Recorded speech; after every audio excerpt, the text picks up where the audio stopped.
Bismillahirrahmanirrahim. Assalamualaikum warahmatullahi wabarakatuh. Alhamdulillah, wassalatu wassalamu ala rasulillah, nabiyyina Muhammadin wa ala alihi wa sahbihi wa man wala. Asyhadu an la ilaha illallah wahdahu la syarikalah wa asyhadu anna Muhammadan abduhu wa rasuluh, amma ba'd. Ikhwatal Islam, kaum muslimin, pemirsa Ahsan TV dimanapun Anda berada, alhamdulillah, puji syukur pada hari ini, puji syukur kepada Allah Subhanahu wa taala. Pada malam hari ini Allah telah memberikan hidayah kepada kita sehingga kita menyinari sudut-sudut rumah kita dengan cahaya-cahaya sunnah. Salawat beserta salam kita panjatkan kepada junjungan kita Nabi besar Muhammad sallallahu alaihi wasallam.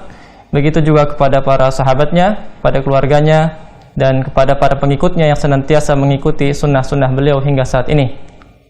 Ikhwatal Islam, kaum muslimin, pemirsa Ahsan TV dimanapun Anda berada, senang sekali malam hari ini kami dapat menemani Anda untuk mengikuti kajian rutin kita yang insyaallah ta'ala akan membahas kajian kitab Manhaj Aqidah Al-Imam Asy-Syafi'i yang dikarang oleh Syekh Dr. Muhammad bin Abdul Wahhab Al-Aqil.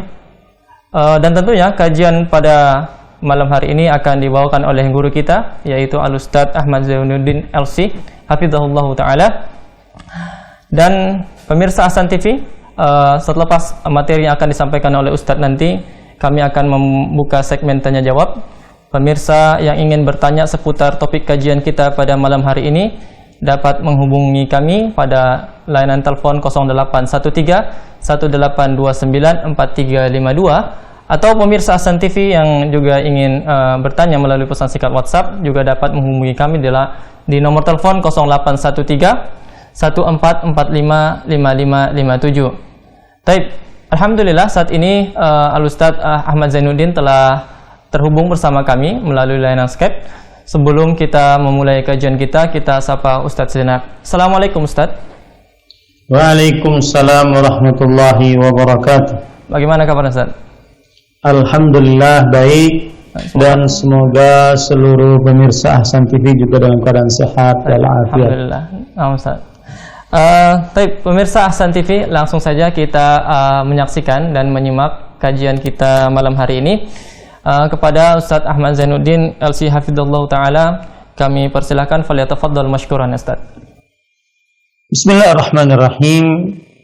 Alhamdulillahirabbil alamin, wa bihi nasta'inu ala umuri dunya waddin, wassalatu wassalamu ala asyrafil anbiya'i wal mursalin, nabiyyina Muhammadin wa ala alihi wa ashabihi ajma'in, amma ba'du.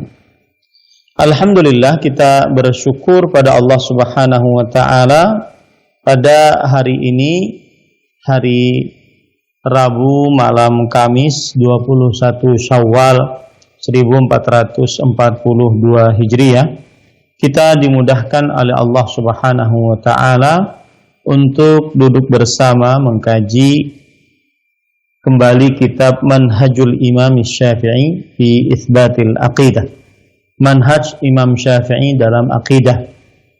Dan ini adalah pertemuan yang ke-15, dan kitab ini ditulis oleh Fadilatul Syekh Profesor Dr. Muhammad bin Abdul Wahhab Al-Aqil rahimahullah hafizahullahu ta'ala.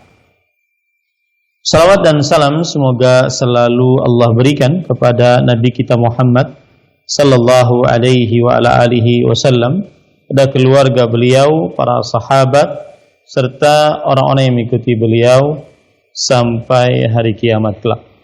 Dengan nama-nama Allah yang husna dan sifat-sifatnya yang ulia, kita berdoa, Allahumma inna nas'aluka ilman nafi'an wa rizqan tayyiban wa amalan mutaqabbala.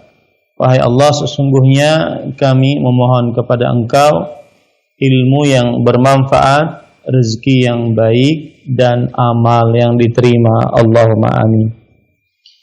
Ahibati hafizakumullah, para pemirsa Ahsan TV dan seluruh kaum muslimin yang mengikuti kajian ini dimanapun berada.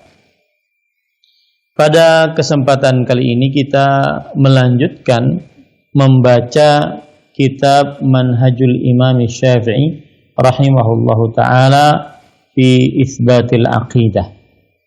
Manhaj, metode, Imam Asy-Syafi'i rahimahullah di dalam penetapan akidah. Dan kita sudah sampai kepada al-mabhath ats-tsalits, usul Syafi'i fi itsbatil aqidah. Pembahasan yang ketiga, pokok-pokok ajaran Imam Asy-Syafi'i dalam penetapan akidah. Dan sudah kita pelajari al-aslul awal, al-iltizamu bil kitabi was sunnati wa taqdimuhuma 'ala al-'aqd. Pokok ajaran yang pertama dari Imam Asy-Syafi'i rahimahullah adalah berpegang teguh kepada Al-Quran dan Sunnah dan mengedepankan keduanya di atas akal. Dan ini sudah kita pelajari panjang lebar. Kemudian kita pada pokok ajaran yang pertama ini juga sudah membaca sub dari bab, yaitu makanatus sunnati indal Imam Syafi'i rahimahullah.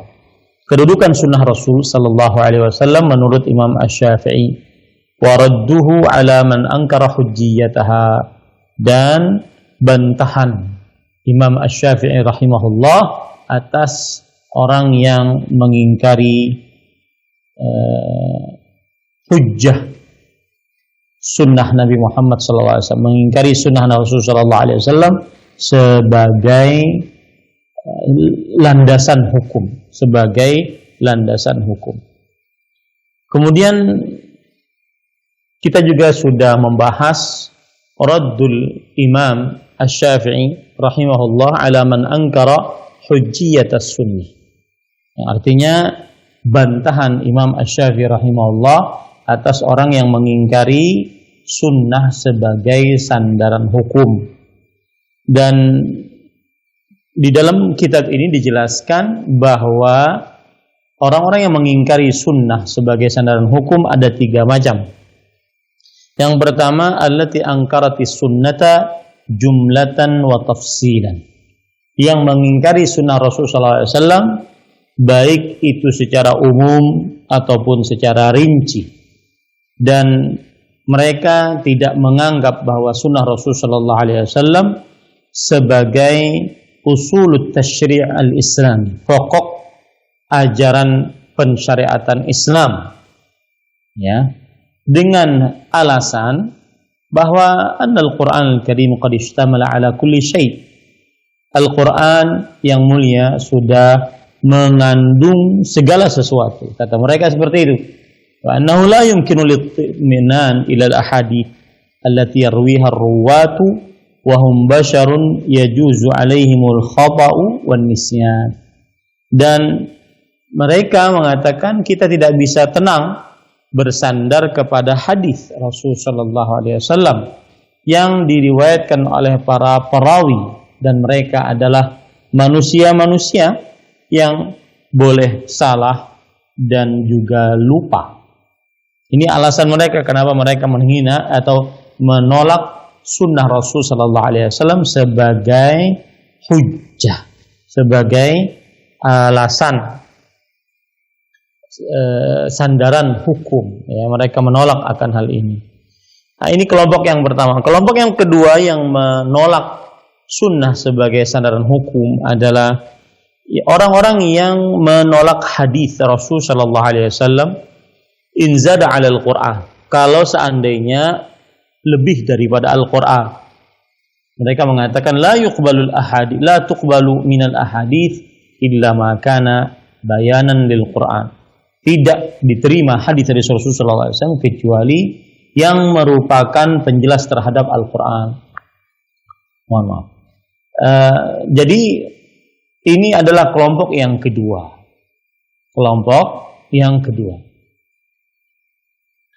Mereka tidak menolak semua hadis, akan tetapi mereka menolak hadis-hadis yang merupakan penambah dari Al-Quran. Kata mereka, Al-Quran, hadis itu fungsinya hanya untuk untuk menjelaskan Al-Quran. Kalau lebih dari itu mereka tolak. Kemudian kelompok yang ketiga yang menolak hadis Rasul sallallahu alaihi wasallam atau menolak sunnah Rasulullah SAW sebagai sandaran hukum adalah allati rafadatil hadits al-ma'ruf bi haditsil ahad mahma kanat darajatu ruwatuhu minal adalah wad-dhabti wa la tuqbalu minal hadits illa ma tawatara anin Nabi sallallahu alaihi wasallam. Yaitu kelompok yang menolak hadis-hadis yang dikenal dengan hadis ahad. Bagaimanapun derajat hadis ahad tersebut, apakah derajatnya itu rawi-rawinya seluruhnya orang yang kuat hafalannya, kemudian bagus budi pekertinya, mereka mengatakan tidak diterima hadis kecuali yang mutawatir. Nah, 3 kelompok ini dibantah, disanggah oleh Imam Asy-Syafi'i rahimahullahu ta'ala. Sekarang kita akan lihat bagaimana Imam Asy-Syafi'i rahimahullah membantah 3 hadis ini, atau 3 kelompok ini maksud saya. Imam Asy-Syafi'i berkata, Allah Azza wa Jalla berfirman dalam surat Al-Jumu'ah ayat 1 ayat 2 maksud saya, walladzi ba'atsa fil ummiyina rasulan minhum yatlu 'alaihim ayatihi wa yuzakkihim wa yu'allimuhumul kitaba wal hikmah wa in kanu min qablu lafi dhalalin mubin. Kata Imam Asy-Syafi'i, dalil yang menunjukkan bahwasanya sunnah Rasul sallallahu alaihi wasallam adalah hujjah, sandaran hukum, yaitu surat Al-Jumu'ah ayat 2. Huwallazi, dialah Rasulullah sallallahu alaihi wasallam yang diutus di tengah orang-orang yang buta baca tulis. Saya ulangi. Dialah yang telah mengutus seorang rasul di tengah umat yang buta baca tulis. Dan rasul tersebut dari mereka, membacakan kepada mereka ayat-ayatnya, mensucikan mereka, dan mengajarkan kepada mereka Alkitab dan Al-Hikmah. Dan mereka dahulu benar-benar di dalam kesesatan yang nyata. Ayat ini, kata Imam Syafi'i, dalil yang menunjukkan bahwa sunnah Rasul sallallahu alaihi wasallam adalah sandaran hukum, hujjah. Taib. Sedangkan orang yang mengingkari sunnah, mereka mengatakan, faqad alimna annal kitaba kitab Allah, famal hikmah. Kata mereka, sungguh kita mengetahui bahwa Al-Quran adalah kitabullah. Lalu yang dimaksud dengan hikmah apa? Kata Imam Asy-Syafi'i rahimahullahu ta'ala, yang dimaksud dengan hikmah adalah sunnatu Rasulullah sallallahu alaihi wasallam. Yang dimaksud dengan hikmah adalah sunnatu Rasulullah sallallahu alaihi wasallam. Baik. Kemudian orang yang mengingkari sunnah sebagai sandaran hukum mengatakan, afayahtamilu an yakuna yu'allimuhumul kitaba jumlatan wal hikmata khasatan wa hiya ahkamuh. Apakah mungkin Allah Subhanahu wa taala mengajarkan Al-Qur'an secara global, sedangkan mengajarkan hikmah secara khusus, dan dia adalah hukum-hukum tentang hikmah tersebut, tentang Al-Quran tersebut. Jadi orang-orang yang mengingkari sunnah Rasul sallallahu alaihi wasallam, mereka mengatakan bahwa mana mungkin Allah menurunkan Al-Quran, Alkitab secara global, lalu menurunkan sunnah Rasul secara rinci. Ini nggak mungkin, kata mereka yang menolak sunnah sebagai sandaran hukum. Dibantah oleh Imam Asy-Syafi'i, ta'ni bi an yubayyina lahum 'anillahi azza wa jalla. mithla ma bayyana lahum fi jumlatil fara'idh min as-salah waz zakah wal hajj wa ghairiha fayakunu Allahu qad ahkama fara'idha min fara'idhihi bi kitabihi wa bayyana kaifa hiya ala lisani nabiyhi sallallahu alaihi wasallam. Yang dimaksud ayat ini adalah bahwa Allah Subhanahu wa taala menjelaskan bagi mereka tentang Allah Subhanahu wa taala seperti apa yang ada di dalam hukum ahli waris. Hukum maksud saya berbagai macam hukum yang global seperti salat, zakat, haji dan selainnya. Maka Allah Subhanahu wa taala telah menetapkan kewajiban-kewajibannya secara global di dalam Al-Qur'an. Dan Rasulullah sallallahu alaihi wasallam sudah menjelaskan bagaimana kewajiban-kewajiban tersebut dilaksanakan. Tata cara salat kita nggak akan dapati di dalam Al-Qur'an.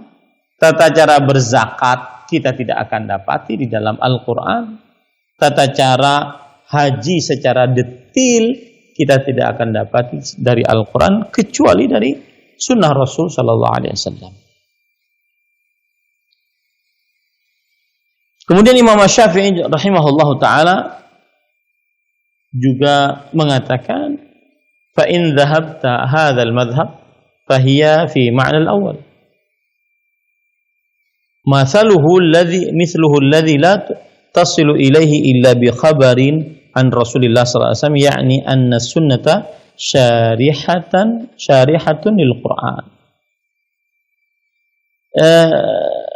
Ini menunjukkan, kata Imam Asy-Syafi'i rahimahullah, bahwa sunnah Rasul sallallahu alaihi wasallam adalah penjelas dari Al-Qur'an yang global. Kita diperintahkan untuk salat, wa aqimus shalah. Bagaimana mau salat?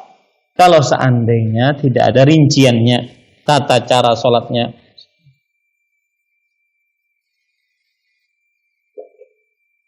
Saya minum dengan tangan kanan. Tidak ada rinciannya. Ya, ini pada ikhwah. Zakat, haji juga seperti itu, dan beberapa hukum Islam juga seperti itu. Baik. Kata yang menolak sunnah Rasulullah SAW sebagai sandaran hukum, mereka mengatakan ayat tadi wa yu'allimuhumul kitaba wal hikmah, dan Rasul yang diutus kepada kaumnya mengajarkan Alkitab dan Al-Hikmah. Mungkin maksudnya di sini adalah pengulangan pembicaraan, yaitu Rasulullah sallallahu alaihi wasallam diperintahkan untuk mengajarkan Al-Qur'an dan Al-Hikmah. Al-Hikmah adalah bacaan dari bahasa lain dari Al-Qur'an itu sendiri. Artinya sama di sini. Artinya tidak perlu sunnah. Hikmah di sini maksudnya adalah Al-Qur'an.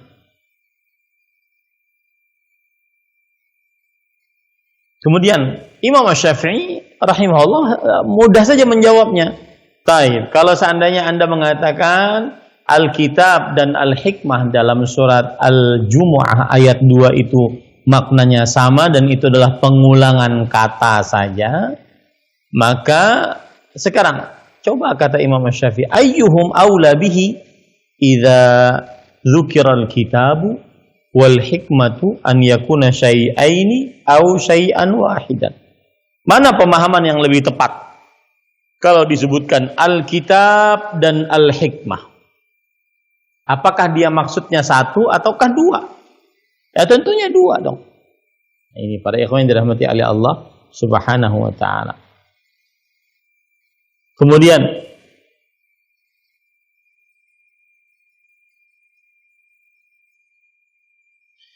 kata Imam Syafi'i rahimahullahu taala, fa adharuhuma aulahuma fil Qur'ani dalalatan ala ma qulna wa khilafu ma dhahabta ilaihi. Dan yang paling kuat dari pendapat itu, apakah Alkitab dan Al-Hikmah ini satu makna, atau Alkitab sendiri, Al-Hikmah sendiri, sehingga Al-Hikmah di sini maksudnya sunnah, maka yang paling jelas dan paling benar pendapatnya dalam Al-Quran adalah yang ditunjuki atas apa yang kami katakan dalam Al-Quran, dan berbeda dengan pendapatmu, wahai yang menolak sunnah Rasulullah SAW. Lalu penolak sunnah ini mengatakan, mana Al-Quran yang menunjukkan bahwasanya sunnah Rasulullah SAW adalah penjelas dari Al-Quran. Maka Imam Syafi'i kemudian mengatakan, qaulullah azza wa jalla, wadhkurna ma yutla fi buyutikunna min ayatillahi wal hikmah.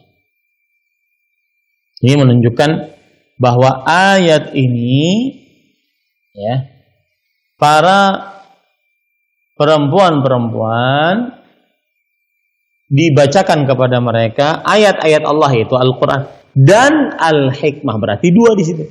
Al-Quran maknanya tersendiri, Al-Hikmah maknanya tersendiri. Taib. Orang yang menolak sunnah Rasul sallallahu alaihi wasallam juga mengatakan kalau Al-Quran bisa dibaca dan dibaca dapat pahala, sedangkan fakaifa tutlal hikmah, sedangkan bagaimana ditilawahi Al-Hikmah. Kalau Al-Quran bisa ditilawahi, Al-Hikmah ditilawahi bagaimana? Maka Imam Asy-Syafi'i rahimahullah ta'ala mengatakan, innama ma'na tilawa an yantiqa bil Qur'ani was sunnah kama yantiqu biha. Sesungguhnya makna dari tilawah adalah seseorang mengucapkan ayat dari Al-Quran dan juga mengucapkan sunnah Rasul sallallahu alaihi wa alihi wasallam.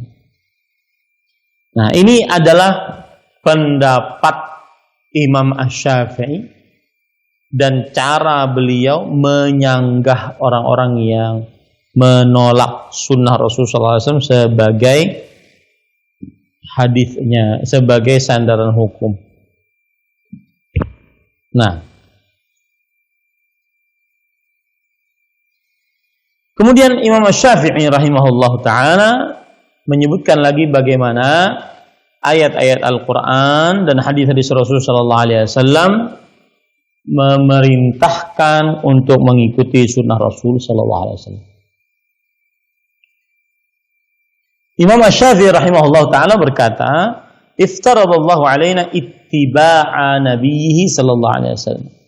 Allah mewajibkan kita untuk mengikuti sunnah Rasul, mengikuti Nabi Muhammad sallallahu alaihi wasallam. Kata orang yang mengikuti sunnah, orang yang mengingkari sunnah sebagai sandaran hukum, mereka mengatakan, mana ayatnya yang Allah Subhanahu wa taala mewajibkan atas kita untuk mengikuti Nabi Muhammad sallallahu alaihi wasallam. Maka Imam Syafi'i menjawab, qala Allah azza wa jalla, Allah Subhanahu wa taala berfirman dalam surah An-Nisa ayat 65, "Fala wa rabbika la yu'minun hatta yuhakkimuka fima shajara bainahum, thumma la yajidu fi anfusihim harajan mimma qadait wa yusallimu taslima." Maka tidak, sama sekali tidak, demi Tuhanmu, mereka tidak beriman sampai mereka menjadikan engkau, wahai Muhammad SAW, sebagai hakim di dalam perkara-perkara yang mereka perselisihkan. Kemudian mereka tidak mendapati di dalam hati mereka keberatan mimma qadait, dari apa yang engkau telah perbuat, wa yusallimu taslima, dan menerima dengan sebenar-benar penerimaan. Nah, ini menunjukkan bahwasanya ayat ini, surat An-Nisa ayat 65, wajib bagi kita untuk mengikuti Nabi Muhammad sallallahu alaihi wasallam. Begitu juga dalil yang lain, surah An-Nisa ayat 80. Wa man yuti'ir rasula faqad ata'a Allah. Siapa yang taat kepada Rasulullah SAW, maka sungguh ia telah taat kepada Allah Subhanahu wa taala. Ini dalil juga yang menunjukkan bahwasanya sunnah Rasul sallallahu alaihi wasallam kita ikuti dan kita jadikan sebagai sandaran hukum. Ya. Baik.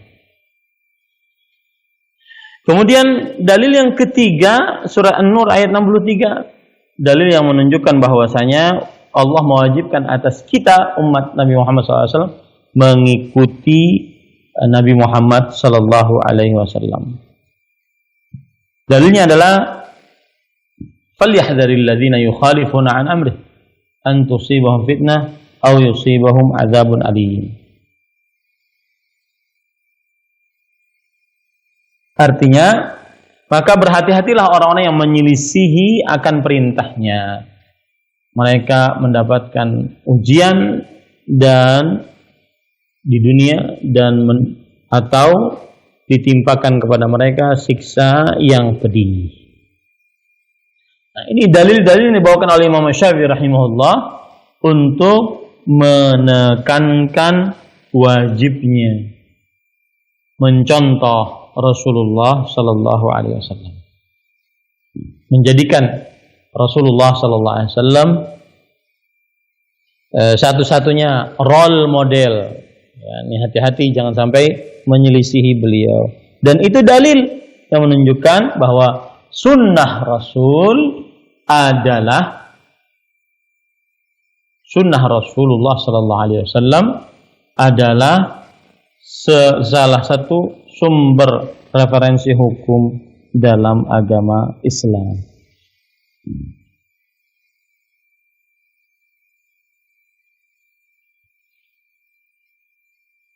Nah, baik. Kemudian para ikhwan yang dirahmati oleh Allah Subhanahu wa taala,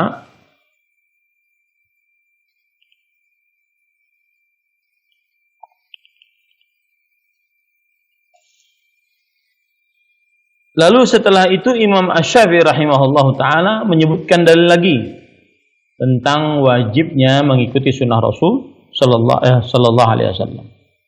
Yaitu surat Al-Hasyr ayat 7. Wa ma atakumur rasulu fakhudhuhu wa ma nahakum anhu fantah. Apa yang Rasulullah sallallahu alaihi wasallam bawa datangkan kepada kalian, maka ambillah ini. Dan apa yang Rasulullah SAW larang, maka jauhilah. Nah, ini menunjukkan wajibnya mengikuti perintah Rasulullah Sallallahu Alaihi Wasallam.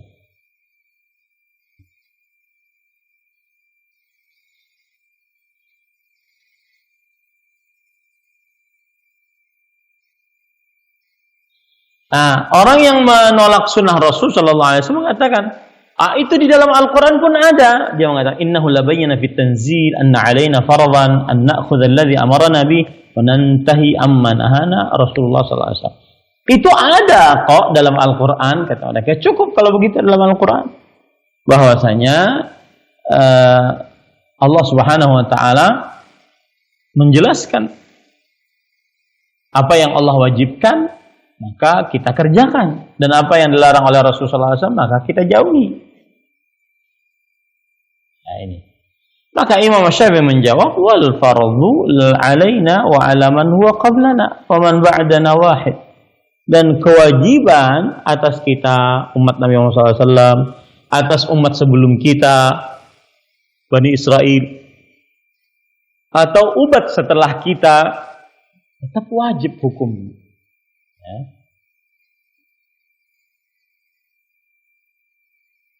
Baik. Imam Syafi'i juga berkata, fa in kana fardhan fi amr Rasul sallallahu alaihi wasallam an nuhitu annahu idza farada alaina syai'an faqad dallana 'ala al-amri alladhi yu'khadhu bihi min fardhihi. Yang artinya, kalau seandainya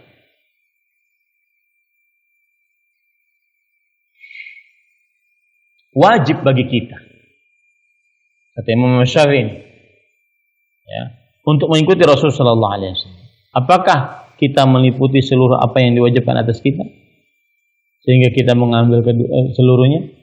Nah, ini maksudnya adalah bagi orang-orang yang mengingkari sunnah Rasul sallallahu alaihi wasallam, maka ketahui baik-baik bahwasanya Allah mewajibkan atas kita untuk mengikuti sunnah Rasul sallallahu alaihi wasallam.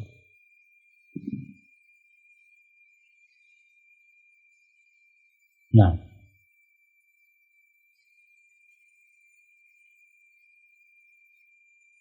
kemudian kata Imam Syafi'i rahimahullah, ini yang menunjukkan kuatnya ilmu Imam Asy-Syafi'i rahimahullah taala.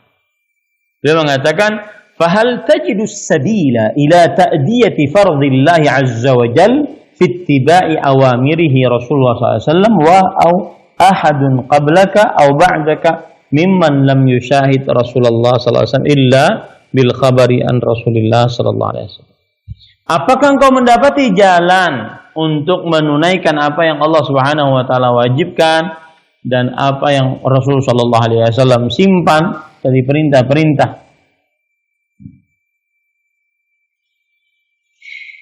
untuk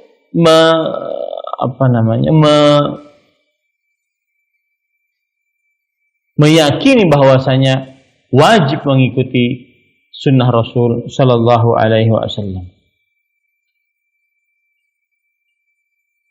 Nah, ini dalil, kemudian juga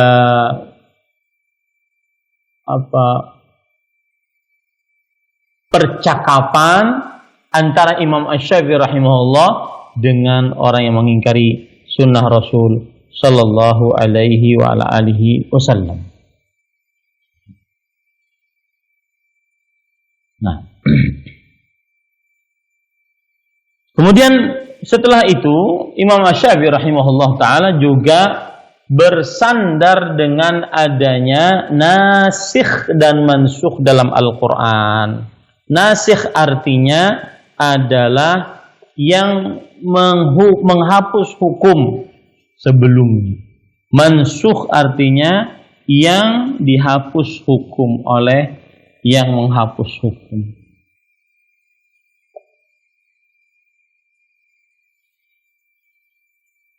Kata Imam Syafi'i kepada orang yang menolak sunnah Rasul sallallahu alaihi wasallam, kata beliau, "Yalzamuka fi nasikhil Qur'ani wa mansukhi."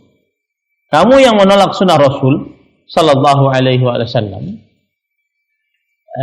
sebagai sandaran hukum, maka wajib bagimu untuk berbuat di dalam perkara nasikh dan mansukh, menghapus hukum dan hukum yang terhapus.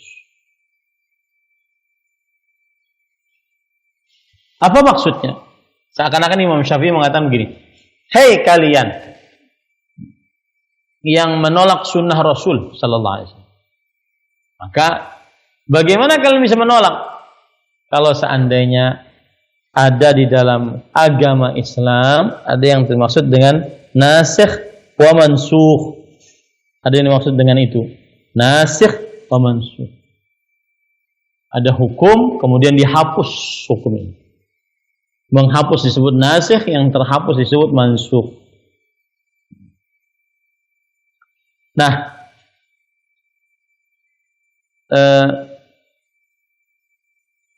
Imam Asy-Syafi'i juga mengatakan, contoh, kata beliau, ya, ada namanya nasikh dan mansukh dalam Al-Quran dan hadis Rasul sallallahu alaihi wasallam. Kutiba alaikum idza hadara ahadakumul maut in taraka khairan al-wasiyatu lil walidaini wal aqrabin. Diwajibkan atas kalian jika kematian mendatangi salah seorang di antara kalian kemudian dia meninggalkan hal yang baik-baik, maka itu diberikan kepada para kedua orang tua dan para kerabat. Ini menunjukkan bagaimana Imam Asy-Syafi'i rahimahullah ta'ala membantah orang yang menolak hadis, menolak sunnah dengan alasan bahwa sunnah Rasul sallallahu alaihi wasallam sudah sunnah Rasul sallallahu alaihi wasallam sudah tidak dapat lagi untuk ditolak. Kenapa? Karena kita tidak akan tahu hukum nasikh dan mansukh, hukum yang terhapus dengan hukum yang menghapusnya, kecuali melalui sunnah Rasul sallallahu alaihi wasallam. Ayat tadi, yaitu surat Al-Baqarah ayat 180, menerangkan kepada kita jika salah seorang dari kalian meninggal, kemudian dia mengikuti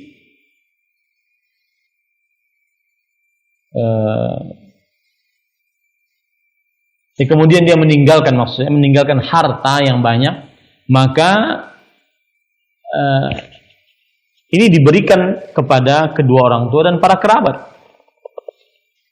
Nah, sedangkan di dalam ayat warisan dalam surah An-Nisa ayat 11, Imam Asy-Syafi'i, Allah Subhanahu wa taala berfirman, "Wali abawaihi likulli wahidin minhuma as-sudus mimma taraka in kana lahu walad, fa illam yakul lahu walad fa warithahu fa abawahu fali ummihi thuluts fa in kana lahu ikhwatun fa li ummihi sudus."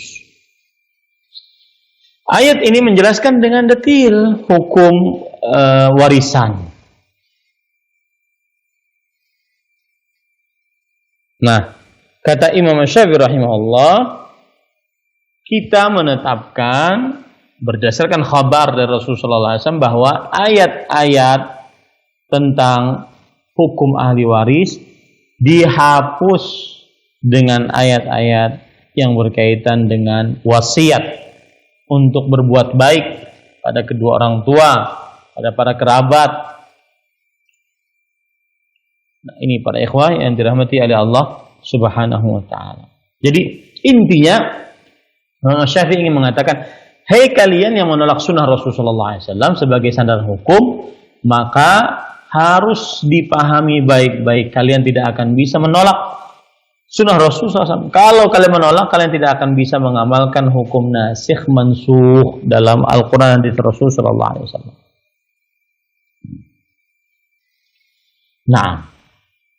Nah, kalau kita ringkas bagaimana bantahan Imam Asy-Syafi'i rahimahullah ta'ala terhadap orang yang mengingkari sunnah Rasulullah SAW sebagai sandaran hukum, kata penulis, "Annallaha faradha 'alaina ittiba'a Rasulillah sallallahu alaihi wasallam wa an na'tamira bi amrihi wa nantahi bi amma naha anhu." Allah Subhanahu wa taala mewajibkan atas kita untuk mengikuti sunnah Rasulullah SAW, mengerjakan perintahnya, menjauhi larangan-larangannya. Yang kedua, la sabila lana ila ta'ati amrillahi fi dzalik illa bil amal bima warada an Rasulillah sallallahu alaihi wasallam ma'a salamatus sudur an syubahir raddi wa ma'a taslimi li amrihi wa hikamihi li amrihi wa hukmihi sallallahu alaihi wasallam. Tidak ada jalan bagi kita untuk mentaati perintah Allah dalam hal itu kecuali dengan amal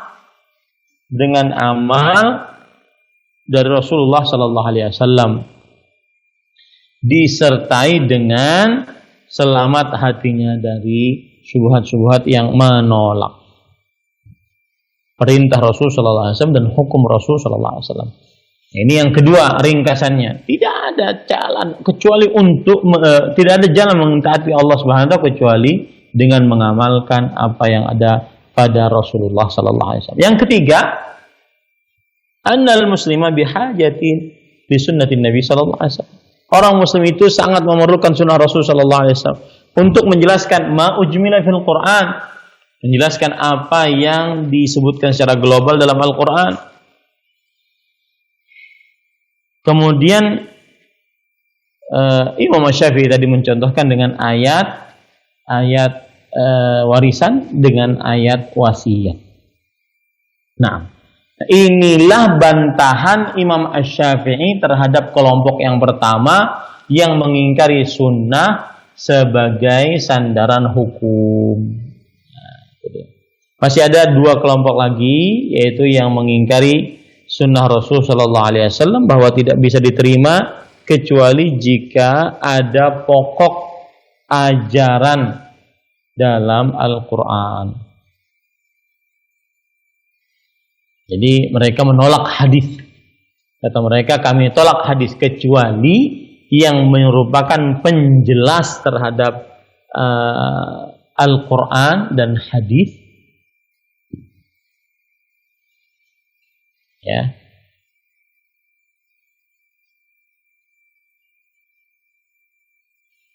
Nah, ini adalah bantahan Imam Syafi'i untuk kelompok yang pertama. Nanti kita membaca bantahan Imam Syafi'i untuk kelompok yang kedua, bahwa hadis tidak bisa diterima dari Rasulullah SAW kecuali jika ada pokok dasar di dalam Al-Quran.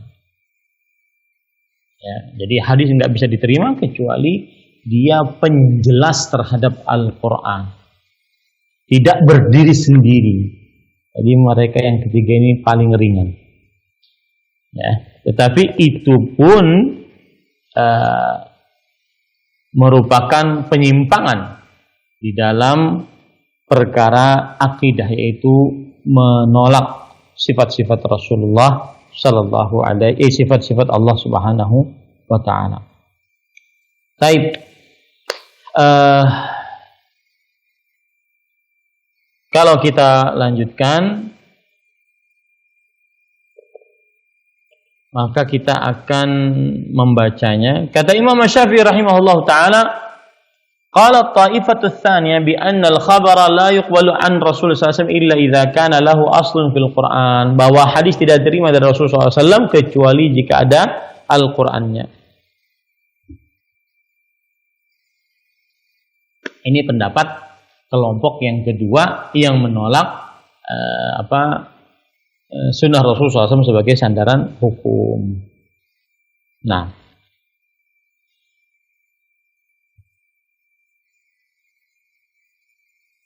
saya kira itu cukup. Nanti insya Allah kita akan lanjutkan pembahasan tentang bagaimana Imam Asy-Syafi'i rahimahullah ta'ala menolak atau membantah orang-orang yang menolak sunnah Rasul Sallallahu Alaihi wa ala alihi wasallam. Saya kembalikan acara kepada pembawa acara, wallahu a'lam. Nah, jazakumullah khairan wa barakallahu fikum pada Ustadz Ahmad Zainuddin hafizallahu taala atas materi yang telah disampaikan pada malam hari ini. Semoga apa yang telah kita simak barusan dapat menjadi khazanah keilmuan bagi kita semua. Kemudian pemirsa Ahsan TV, selanjutnya kita masuk ke dalam segmen tanya jawab. Pemirsa Ahsan TV yang ingin bertanya secara langsung kepada kami, kepada Ustadz, dapat menghubungi kami di layanan telepon 0813 1829 4352. Atau pemirsa Ahsan TV yang ingin bertanya melalui pesan singkat WhatsApp juga dapat menghubungi kami di nomor telepon 0813 1445 5557. Baik Ustadz, saat ini sudah masuk Ustadz satu pertanyaan dari pesan singkat WhatsApp dari hamba Allah di Bontang Ustadz. Afwan di luar tema Ustadz, mau bertanya bagaimana menasehati saudara yang aktif mengikuti kajian yang tidak berlandaskan hadis Rasulullah Sallallahu Alaihi Wasallam, tetapi merasa yakin di kajiannya dan malah menganggap pengajian sunnah yang kami jalani selama ini dianggap aneh dan ekstrim Ustaz. Baik Ustaz. Bismillah, walhamdulillah, wassalatu wassalamu ala rasulillah wa ala alihi wa sahbihi wa man wala. Semua yang seperti ini adalah jawabannya hadis Rasul, al-bayyinah 'alal mudda'i wal yamin 'ala man ankar. Yang menuduh silahkan mendatangkan bukti, yang mengklaim silahkan mendatangkan bukti, yang dituduh merasa tidak sesuai dengan tuduhannya, maka dia boleh untuk mengingkarinya. Jadi seperti sekarang yang lagi ramai, orang yang mendakwahkan Al-Quran, hadis dengan pemahaman para salafus saleh, maka disebut sebagai orang yang suka mengkafirkan, suka meneteskan darah untuk kaum muslimin, sesama kaum muslimin, maka ini tuduhan, nggak usah ditanggapi, biarkan saja. Ya, nggak usah ditanggapi, karena dia yang harus untuk mendatangkan bukti, bukan kita. Wallahu a'lam. Nah, dapat menjawab pertanyaan dari saudara yang ada di Bontang tadi ya, Ustaz ya. Kemudian Ustaz, ini ada pertanyaan kedua, ini juga sepertinya masih di luar tema Ustaz. Tentang Assalamualaikum Ustaz, mohon pencerahannya mengenai witir Ustaz. Bila saya sudah melakukan witir sebelum tidur, misalnya 1 rakaat, dan terbangun untuk tahajud, apa witirnya digenapi lagi? Saya lakukan 2 rakaat lagi misalnya, atau bagaimana Ustaz? Jazakallahu khairan. bismillah, alhamdulillah, wassalatu wassalamu ala rasulillah wa ala alihi wa sahbihi wa man wala. Ahibati hafizakumullah ta'ala, hukum sholat tahajud setelah sholat witir, apa hukumnya?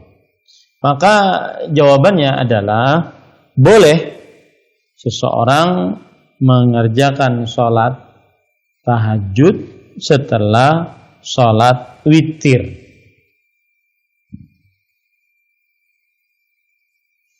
Kenapa demikian? Karena Rasulullah sallallahu alaihi wasallam pernah bersabda, salatul laili masna masna, fa idza khasya ahadukumus subh falyutir biwahidah. Salat malam itu 2 rakaat salam, 2 rakaat salam. Jika salah seorang di antara kalian takut masuk waktu subuh, maka hendaklah dia berwitir mengerjakan 1 rakaat. Tetapi tidak diperbolehkan demikian apabila witirnya 2 kali di dalam semalam. Nah, Rasulullah SAW bersabda, la witrani fi lailah. Tidak ada 2 salat witir dalam 1 malam. Nah, apabila ada orang yang mengerjakan salat witir, kemudian dia bangun untuk tahajud, apakah dia menyicil witirnya tadi? Maka jawabannya tidak. Dia setelah salat witir tidur lalu bangun ingin tahajud, maka dia tahajud 2 rakaat tanpa witir di awalnya 1 rakaat ataupun 3 rakaat atau 5 rakaat, ataupun tanpa witir 2 kali di dalam 1 malam. Wallahu a'lam. Nah, jazakumullah khairan Ustaz atas jawabannya. Pemirsa Hasan TV yang Allah muliakan, pemirsa Hasan TV yang ingin bertanya seputar kajian pada malam ini, kami ingatkan kembali, dapat menghubungi kami di nomor 0813 1829 4352, atau pemirsa Hasan TV yang ingin bertanya melalui pesan singkat WhatsApp juga dapat menghubungi kami di nomor 0813 1445 5557. Kami menunggu penelpon dari pemirsa Hasan TV, namun sepertinya belum ada yang masuk ya. Baik Ustaz, kita lanjutkan lagi Ustaz. Ini ada pertanyaan kembali dari pesan singkat WhatsApp Ustaz. Dari hamba Allah Ustaz di Bekasi, apakah kita berdosa memutus silaturahim kepada saudara kita yang masih suka berbuat bid'ah? Syukran Ustaz. Bismillah, walhamdulillah, wassalatu wassalamu ala rasulillah. Untuk pelaku bid'ah berbeda-beda di tengah kaum muslimin. Apabila ada orang yang ikut-ikutan saja, maka lebih baik dia dieratkan hatinya dengan orang-orang yang tidak mengerjakan perbuatan bid'ah. Jadi tidak serta-merta langsung diboikot, dihajar dalam bahasa Arabnya, tetapi lebih baik dia rangkul, dia jelaskan, sabar untuk menjelaskan bahwasanya ini perbuatan bid'ah, yang sunnahnya ini, dia lebih baik untuk merangkulnya. Kalau seandainya hal tersebut dilakukan oleh orang yang melakukan berbuat bid'ah dan dia adalah orang yang umum, awam, maka tidak perlu untuk dihajar. Akan tetapi yang perlu untuk dihajar adalah apabila dia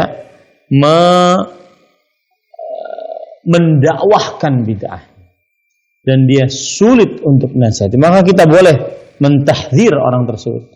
Jangan duduk belajar dengan orang tersebut, ya. Jangan dekat-dekat dengan orang tersebut, karena dikhawatirkan seseorang akan terpengaruh dengan bid'ahnya.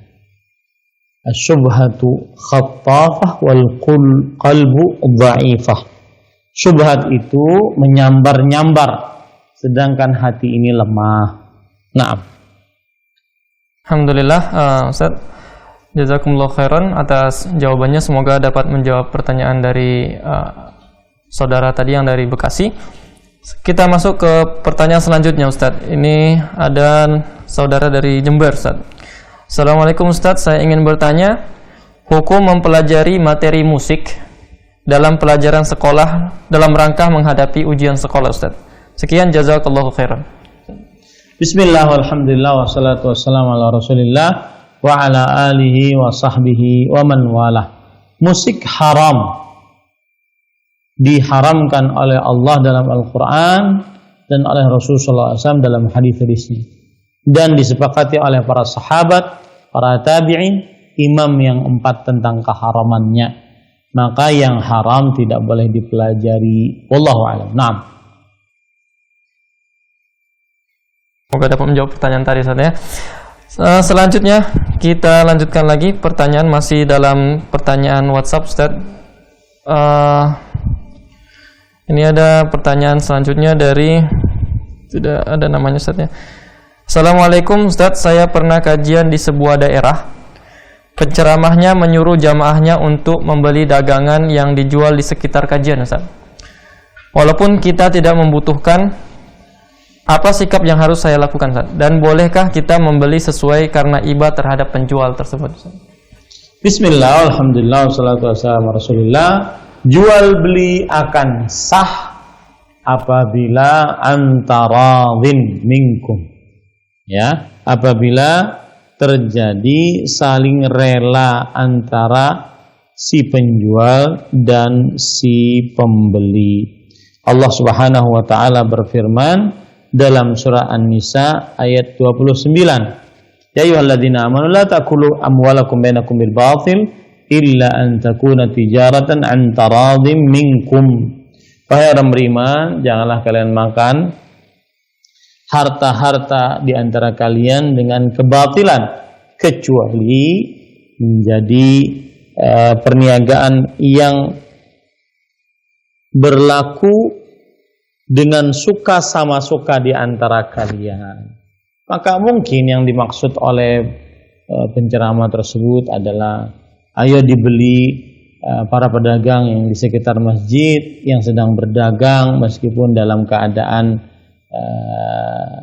lagi mengadakan kajian Islam ilmiah, ya, lagi mengadakan daurah, maka silahkan dibeli. Ini tidak wajib untuk mengikuti saran tersebut. Lebih lagi kalau seandainya perniagaannya harus dibangun di atas suka sama suka. Wallahu alam. Nah, insyaallah tadi sudah terjawab, ya.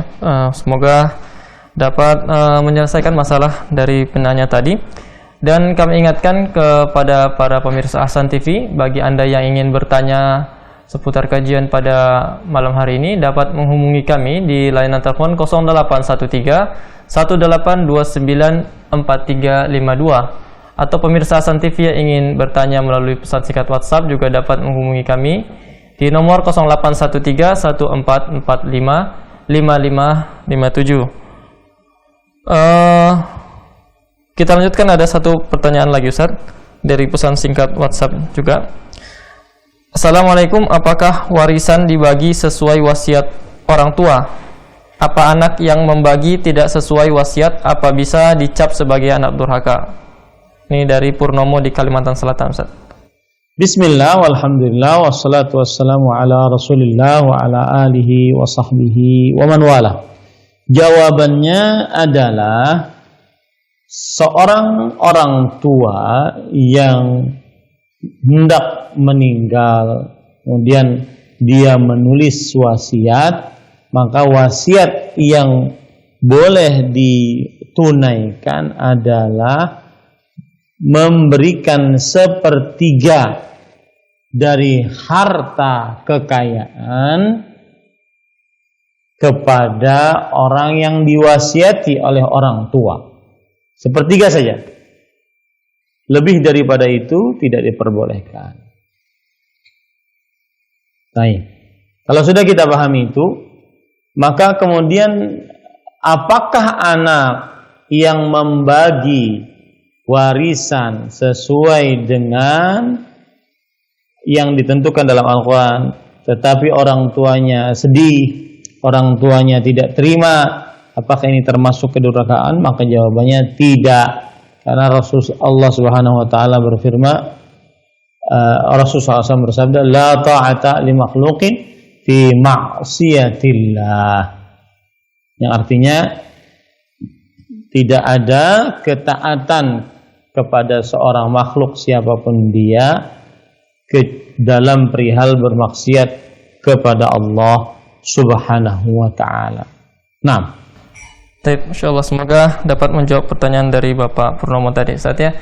Selanjutnya Ustaz, ini ada pertanyaan dari Abu Nafla di Bekasi. Assalamualaikum, Ustaz, mohon nasihat dari antum terkait dengan adab-adab dalam bermedsos agar kita tidak mudah-mudah dalam berkomentar, Ustaz. Tafadhol, Ustaz. Bismillah, walhamdulillah, wassalatu wassalamu ala rasulillah wa ala alihi wa sahbihi wa man wala. Memang salah satu ujian terbesar bagi manusia-manusia yang hidup di zaman sekarang ini adalah media sosial. Maka media sosial ini bisa sebagai senjata sangat berguna untuk menyebarkan Islam dan dakwah Islam. Tetapi dia juga seperti pedang bermata lain. Dia sangat bisa untuk menghilangkan pahala. Di antaranya yang dilakukan oleh sebagian orang adalah memberikan komentar yang buruk, baik itu dengan nada yang buruk ataupun dengan kata-kata yang buruk ataupun dengan perlakuan yang buruk. Maka pada saat itu media sosialnya dia akhirnya gunakan untuk hal-hal yang tidak bermanfaat. Dan sebagaimana ucapan lisan asal hukumnya adalah diam, maka bermedia sosial juga asal hukumnya adalah diam jika terjadi kegentingan di antara kaum muslimin. Wallahu alam, ini yang bisa saya sampaikan kira-kira. Mudah-mudahan kita bisa lanjutkan pada kesempatan yang lain. Sallallahu Nabi Muhammad walhamdulillahirabbil alamin. Wassalamualaikum warahmatullahi wabarakatuh. Waalaikumsalam warahmatullahi wabarakatuh. Jazakumullahu khairan wa barakallahu fikum pada Ustadz yang telah menyampaikan materi kajian pada malam hari ini dan juga sudah menjawab pertanyaan-pertanyaan dari pemirsa Ahsan TV tadi.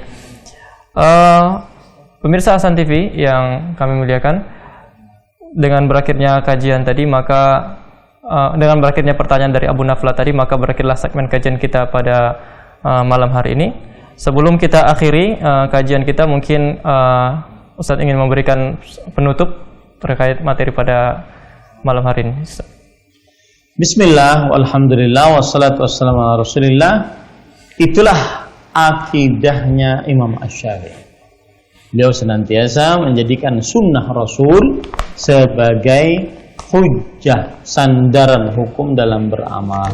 Dan itu kita lihat tadi bantahan-bantahan beliau kepada kelompok yang mengingkari sunnah, yang tadi 3 jumlah kelompoknya, yaitu mengingkari secara mutlak Al-Quran dan hadis. Dibantah oleh Imam Syafi'i. Insyaallah pada pertemuan yang akan datang kita akan membaca bantahan Imam Syafi'i kepada orang yang bersandar dengan akidah yaitu perkataan Imam Syafi'i bantahan Imam Syafi'i kepada orang-orang yang mengingkari sunnah Rasulullah SAW, yang mana mereka mengatakan bahwa sunnah Rasul jika bukan sebagai penjelas dari Al-Quran maka ditolak. Ini yang kita ingin sampaikan di akhir kajian. Wallahu a'lam. Sallallahu nabiyana Muhammad. Alhamdulillahirabbil alamin. Nah,